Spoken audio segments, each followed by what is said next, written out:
My dearest Tyler, it seems like only yesterday that I was walking down the aisle, blinking back happy tears on my way to make the best decision of my life, marrying you. How 5 years passed this quickly is beyond me, and writing a letter that sums up all that God's done in our lives and in our marriage over the past 5 years seems impossible to do, but here goes nothing. In the past 5 years, I learned and grew so much with you by my side. Some of the first things I learned were how to get to the grocery store and back without getting lost in Pella, how to cook, and how to use the KitchenAid without peanut butter flying all over the kitchen and into my hair.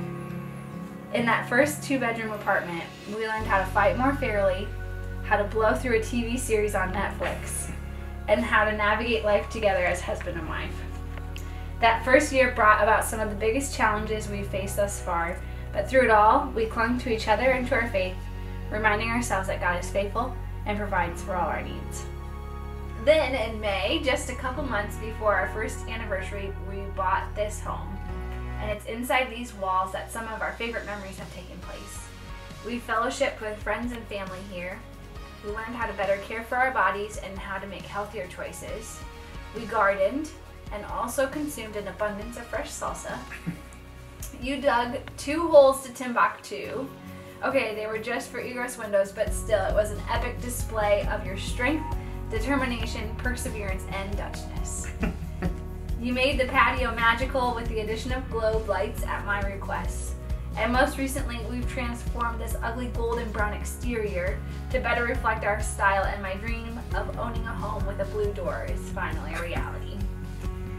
In these 5 years, you taught me to get excited about our monthly budget meetings, even leading us to pay off our student loans in less than 2 years.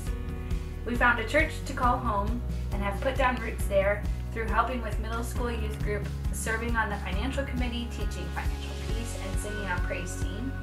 We mourned the loss of 3 grandparents and rejoiced over the births of 2 nephews and the marriage of my brother. You made me a Cubs fan, and they won the World Series the year I converted, so I must be a good fan. You allowed me to get my very first pet, and we both know rescuing Kodak has been one of the best decisions we've made together. You also taught said cat to sit, a feat I really didn't think was possible. We got our first smartphones, which I don't know why seems notable for future reference. You've helped me cross several things off my bucket list, including seeing Niagara Falls, parasailing in Florida, and seeing The Lion King on Broadway. You faithfully encouraged me, including encouraging me to pursue my freelance business and even second shot weddings with me, which I never would have believed you would have done with me when I met you. And when I reflect on what feels like our first milestone of marriage, I think the thing I appreciate most about these 5 years together is how you've given me the best glimpse into God's love I've ever experienced. Despite having a front row seat to my quirks, faults, and insecurities, you faithfully love and pursue me. You are patient. You don't give up on me. You are a hard worker. You're a leader. You fill my life and our home with laughter. You're easygoing. You go along with my silly requests. You've taught me how to be a better friend, spouse, family member, and follower of Christ. So with these last 5 years in our rearview mirror, it's with great anticipation that I look to the next 5 and the adventures that await. To continuing to discover our passions and kingdom calling together, to hopefully starting a family, to all the next tricks you'll teach Kodak, to more trips and exploring the world together, and mostly to doing it all with you by my side. I love you forever and always. Your girl.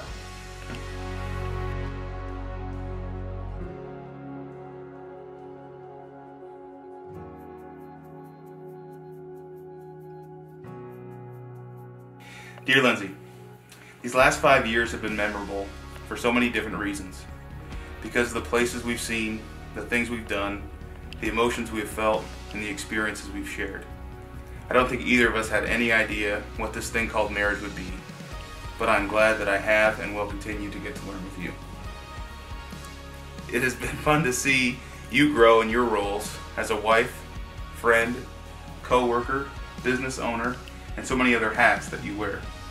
I couldn't have imagined the dips and curves that we would have to go through, but we have, and it has brought us to this amazing place 5 years later. Our marriage has not always been simple, it's complex, as it should be. You make me better by challenging me to give more, to not accept the norm or social standard, or to take the easy route. You have the ability to pull the best out of people and to challenge them, to ask the difficult questions that aren't being addressed, and to be a committed, loving person who dives fully into everything you're a part of. The story of your family trip accidentally ending up on a difficult trail has come up many times, and your family agrees that without your persistent spirit pushing everyone to make it, no one would have finished the trek. I think that story used to be a bittersweet one, as that characteristic and others haven't always felt like positives during your life. But as you've grown and developed yourself, you have had many similar instances where you and or others are facing metaphorical mountains, and your persistence has been invaluable. I see you beginning to lean into these features of yourself that make you the special woman that you are, and to believe that God created you this way to better people's lives. It's fascinating for me to think about the multitude of people that are better off today because of your impact and the Lord's working in their life through you. We have discussed the power of being missionaries right where we have been put, and you do that so well through your open heart and loving nature. And because of your open heart, you continually encourage me to let others in as well. While I wouldn't say I've ever been closed off, I have learned that there are many instances where sending a simple text, writing a quick card, or even doing the unthinkable and posting to social media can allow people into my life to show them that I care about them and what's going on in my life. In this new stage, outside of school, there isn't as much interaction or connection with people in everyday life, so doing those little things are important to retain and build relationships. And I continue to see the value of being intentional in those small ways. You know we couldn't go through this whole thing without talking about a few deals we've gotten over the years. Oh, this is gonna be good. From hotels in New York City, haggling for half-price hot dog machines, Yes. to the shoes I was wearing as I wrote this and several other pairs in my closet that you got for ridiculous prices. You found a passion and a hobby in discounts. Despite my shorter attention span for searching or hesitation that it may be worth it at times, you push forward for the adrenaline rush that you get from a successful steal.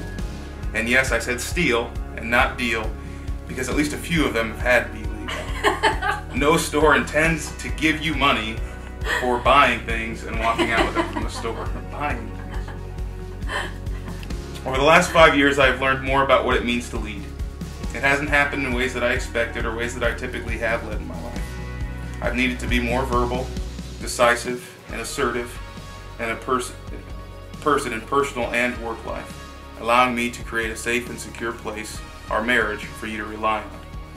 We have grown in our ability to communicate clearly to one another, as well as in how to process frustration, joy, relationships, and other things life throws our way. Page 2. We have developed our ability to share in our faith on a different level, to pray together as we move forward, and to rely on God each day. We continue to learn why the Bible instructs us to ask for daily bread. When I think back over the last 5 years, so much has happened that there's no way to remember it all. Your method of preserving memories by taking pictures is important, and I continue to grow in seeing the value of it and being okay with being in them, even though my skills tend to suggest that I should be the one behind the camera. It's true. You are better than I am. You've changed me in that way, and I've changed you. From your newfound love of the Cubs, to the value of a week-long vacation, golfing, and gardening, we continue to lean into each other's passions and develop love for one another out of it. And it isn't just out of love and commitment. Some things only come with time and experience. We know each other. With one meaningless word that has no further meaning to anyone else, I can bring memories and joys back to your mind and mine. Words like cheesecake, alfalfa, Ron, and jailbird.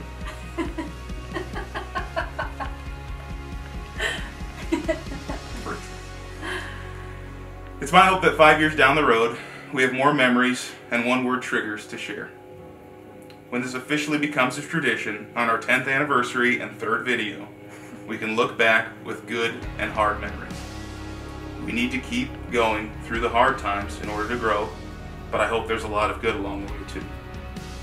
I don't want to wish anything specific because I don't think there's anything on my list of hopes and dreams that I would be disappointed in not having in 5 years, as long as we have grown in our faith and in our marriage and can continue to point to the reason for our existence. I imagine we'll have a few more updates around our house, a few more adventures and vacations to reflect on, a few more stories to tell people about Kodak, a couple more deals that we just have to tell people about, and a whole lot more pictures to remember it all. But if there's one thing from this whole letter and all its reflection on these last 5 years that make the memories wonderful and the future exciting, it's you. Close to 6 years ago, I prayed, hoped, and believed you would be a wife of noble character. And now I know it. I love you. I didn't get into the very end.